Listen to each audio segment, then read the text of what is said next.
Hello everyone, hope you all are doing well. Welcome to Diplomat's Desk. I am your host Meet Shah. So today we are going to unpack one of the most important recent turning points in India's security and foreign policy, Operation Sindoor. First, it began as a military response to a major terror attack. Then it evolved into diplomatic operation, sending Indian leaders to 32 countries and the European Union to shape the global narrative on terrorism and regional stability. In this video, we will look at what actually happened in Operation Sindoor, how the Indian Army and armed forces executed it, and what role they played, how India followed up with a massive diplomatic outreach, and how other countries quietly recalibrated their stance after this operation. Everything I am going to say is based on the open source reporting, think tank analysis, and public speeches, no speculation, and no classified details. Operation Sindhu did not happen in a vacuum. According to the multiple reports, it was launched in response to the Pahalgam terror attack in 2025, where militant linked to Pakistan's based groups carried out a deadly strike on Indian soil. Shortly after, India carried out a precise, limited military operation under the code name Operation Sindoor, targeting terror infrastructure linked to the outfits like Jaish-e-Mohammed and Lashkar-e-Taiba across the border. So, right from the start, Operation Sindoor was a counter-terror operation, a message to Pakistan's terror ecosystem, and a test of India's new doctrine: precise retaliation, controlled escalation, and parallel diplomatic signaling. This is a military side, but it doesn't end here. Let's talk about the role of Indian armed forces, especially the army, based only on what officials themselves have said. Defense Minister Rajnath Singh publicly praised the armed forces for their role in Operation Sindoor, saying they showed incredible coordination and could have done much more but chose restraint. That one line tells us a lot. One, the operation was well within India's military capacity. Two, India deliberately kept it limited. This is important for international perception. Three, the goal was not to escalate into full scale conflict but to neutralize specific threats and sending a strategic message. Analyst describes Operation Sindoor as a multi-domain operation combining kinetic action with strategic messaging and diplomacy. The Indian Army's contribution in open source terms can be summarized as precision, carefully selected targets linked to the terror infrastructure, coordination, real-time joint work with Air Force, intelligence, and diplomatic channels, discipline and restraint, limiting the scope of avoiding wider war, as repeatedly stressed by the defense ministers. Later, President Draupadi Murmu described Operation Sindoor as a defining moment in India's counter-terror strategy and said that India's diplomacy, economy, and armed forces together project a country that seeks peace but will protect its border with strength and conviction. So, when we speak of the army in Operation Sindoor, the key points are professionalism, restraint, and integration with larger national strategy, not just a standalone strike.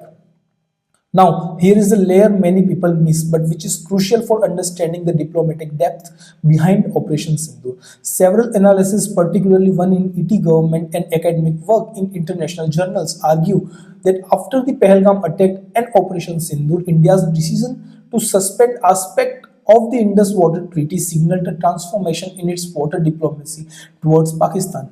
If true, this means water was no longer treated as just a technical issue. It became a strategic lever in response to cross-border terrorism, and Operation Sindoor became a trigger point for rethinking an old treaty from 1960 in a new security context. To be very clear, the core idea in this analysis is that India used all instruments of national power, military, diplomatic, and even hydrological, in a calibrated way after Operation Sindoor. This is not about punishing people with water, it's about signaling that treaties and cooperation cannot remain entirely insulated from terrorism forever. Now, we come to the part you really wanted, the diplomacy behind Operation Sindoor. Soon after the strike, the government of India announced a massive diplomatic outreach, sometimes called the Operation Sindoor delegations. According to the reports in news, India sent around 59 political leaders, including MPs and former ministers, in 7 delegations to 32 countries and the EU headquarters in Brussels. The official objectives were to convey India's zero tolerance for terrorism, to explain the context of Operation Sindoor directly to the foreign governments, to counter Pakistan's narrative at the global level, and to rally support on platforms like the UN Security Council.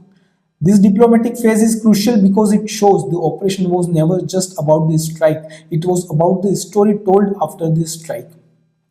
Let's talk about the countries involved and how it affected them. Based on the public list and analysis, the 32 countries outreach focused on UN Security Council members like the US, Russia, France, the UK, China. Key partners in Europe such as Germany, Italy, Spain, strategic players in the Gulf like UAE, Saudi Arabia, Qatar, Oman, important voices in Africa, South Africa, Kenya, Nigeria, Egypt, allies and partners in East and Southeast Asia, Japan, South Korea, Singapore, Indonesia, Vietnam, and influential members of Global South and Latin America, Brazil, Mexico, Argentina, among others. Why these countries? According to the one explanatory piece on why these 32 countries were chosen, the idea was to target nations that shape global opinion on terrorism, engage economies that are key Indian partners, and ensure that Pakistan's narrative did not dominate international forums after Operation Sindoor. Now let's dig into how this actually impacted other countries beyond just formal statements. I'll separate facts from analysis so you know exactly what's solid and what is interpretation. Now, Western countries and UNSC capitals. Fact is, Indian delegations met lawmakers, foreign ministry officials, and opinion makers to explain the Pahalgam attack, the nature of the strikes, and India's doctrine of limited precise retaliation. Analysis. For many Western capitals, this helped frame Operation Sindoor as a proportionate counter-terror response, not an attempt to territorial change, and consistent with India's image as a status quo responsible power. This likely reduced any appetite for sanctions or diplomatic pressure on India and instead shifted attention back to the terror infrastructures that triggered this crisis. Now, Gulf and West Asian countries. Gulf nations are key economic and energy partners and have strong ties with both India and Pakistan. The outreach ensured they heard India's version directly and understood the Pahalgam Sindhu sequence. Instead of being forced to the peak aside, these countries were given a clear picture of India's red lines on terrorism, assurance that India wanted stability, not war, and room to maintain relationship with both sides without equating a terror attack and calibrated counter-strike. In simple terms, India protected its image as a security partner without putting its Gulf partner in a diplomatic corner. Now let's talk about the Africa and Latin America. Fact is, India reached out to countries in Africa and Latin America as a part of building global South solidarity and ensuring developing countries did not see this as just another regional spat. Analysis. Here, Operation Sindoor became a case study for a developing country standing up to terrorism while still respecting international norms and limits. This reinforced India's positioning as a voice of global South that can use force when needed but still invest heavily in diplomacy afterwards. Now let's talk about Pakistan and its narrative. Pakistan, as expected, tried to portray Operation Sindoor as unprovoked aggression while India framed it as a counter-terror precision. Analysis. Operation Sindoor, followed by the diplomatic outreach, complicated Pakistan's efforts to win sympathy abroad. India's narrative reached many capitals first. The all-party nature of the delegations, including opposition leaders, projected domestic consensus which foreign governments pay attention to. Instead of being seen as reckless escalation, India came across as a hit back once with precision, then explained calmly to the world. That combination is very powerful diplomatically. Think tank authors and foreign policy scholars have already started describing a post-Operation Sindoor phase in India's geopolitics. Their broad conclusions are India is still non-aligned but no longer passive. It is ready to use hard power in a limited way and then use diplomacy and economic leverage to consolidate gains. Other countries now see that India will not simply absorb attacks and move on with only statements. At the same time, as one analysis in the diplomats points out, India's non-alignment also means no country will go all in with India as a treaty ally. But many are happy to see India as a balancing and stabilizing force, especially when it responds to terrorism in a limited and disciplined way. Let's return to the Indian Army for a moment.